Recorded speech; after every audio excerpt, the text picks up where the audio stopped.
Hi y'all, this is Pokemon Go Trainer Chris giving you the latest and greatest with Pokemon Go topics. So in this video, I'm going to explain how I made my Great League team that got me 8 wins in a row.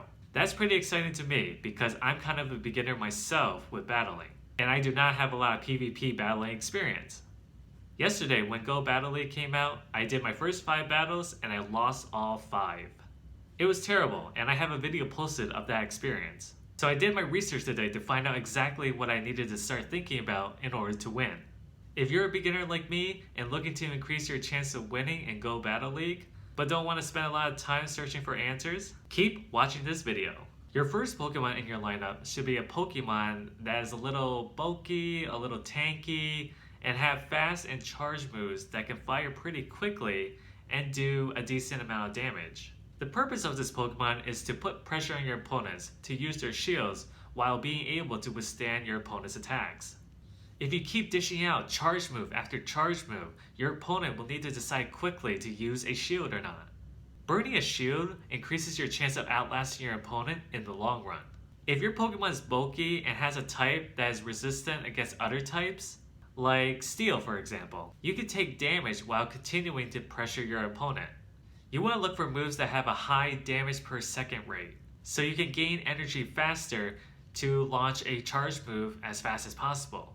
Moves like Rock Slide or Dynamic Punch are examples of quick charge moves. For me, I chose Melmetal with Thundershock and Rock Slide.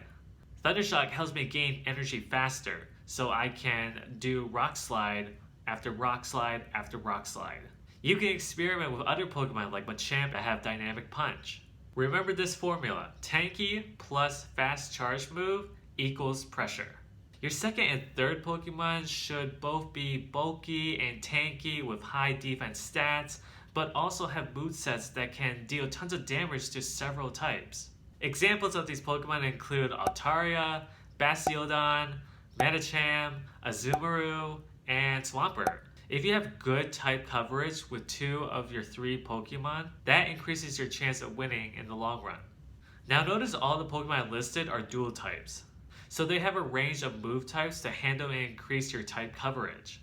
Altaria is a flying dragon type, so it can dish out dragon type moves and flying type moves. Those moves can handle bug, fighting, dragon, and grass types. Swampert is a water and ground type, so those type moves can handle fire, rock, electric, ground, poison, and steel. 6 types. So I chose Azumarill and Bastiodon. Azumarill has Bubble with Play Rough and Hydro Pump. Bastiodon has Smackdown with Stone Edge and Flamethrower. Both have high defense and attack stats to help me outlast my opponent. Now I will tell you, this took a lot of my Stardust and a few TMs. It was around this number. So if you're a beginner with low Stardust or don't have a lot of TMs to get the moves you need, you want to start looking at what you have in your storage first, and then continue accumulating Stardust in order to power up your Pokemon to create your Great League team. Let's take a look at some highlights from my 8 consecutive wins. Alright, this is my Melmetal versus a Jirachi.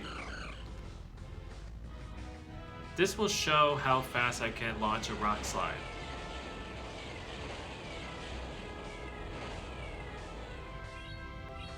And this also will demonstrate how I decide when to use my shield. So I know it's probably going to give me a psychic attack, so it probably won't be effective against me because Melmetal is a steel type. Not very effective. So you see how I was able to launch that Rock Slide really quickly. Alright, this one is my Melmetal gets a Swampert. Again, really fast with the Rock Slide.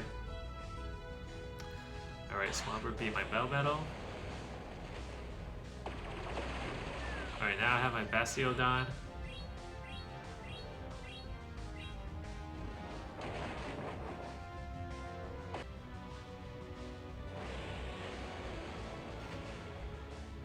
Now at this moment, I was deciding whether to use my shield or not, and I decided not to. So now all I have left is my Azumarill, and he still has his 3 Pokemon.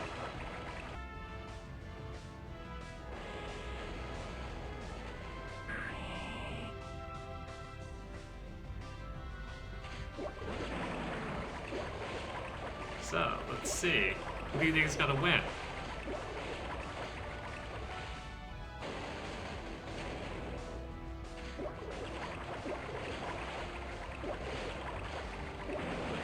Like this video if you think my Azumarill is gonna win. Now I saw how much damage that Play Rough did to Lapras, so I know if I can protect myself with my shield that I didn't use before, I'll still be able to launch another Play Rough attack and ultimately win against Lapras.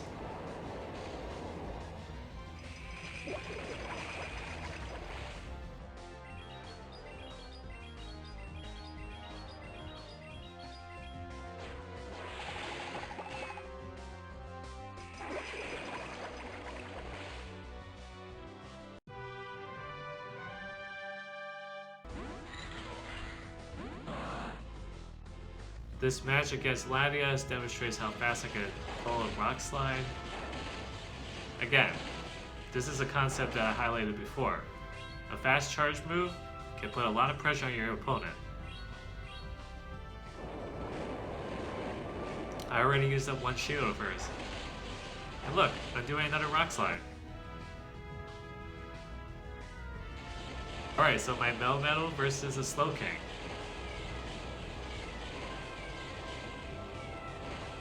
I eventually added a second move to my Melmetal. So now you see he has a Rock Slide and a Thunderbolt.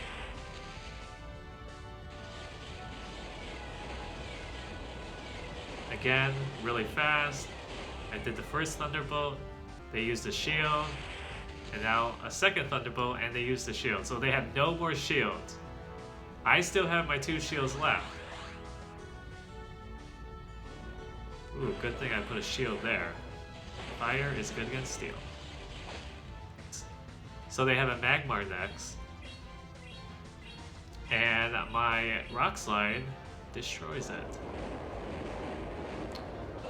So now all they have left is the Electabuzz, which won't do anything to my Pokemon. So I just finish it off. They have no more shields, so they can't protect those remaining Pokemon. Why? Because I pressured them to use their shields right off the bat. This Cliffhanger packs a punch.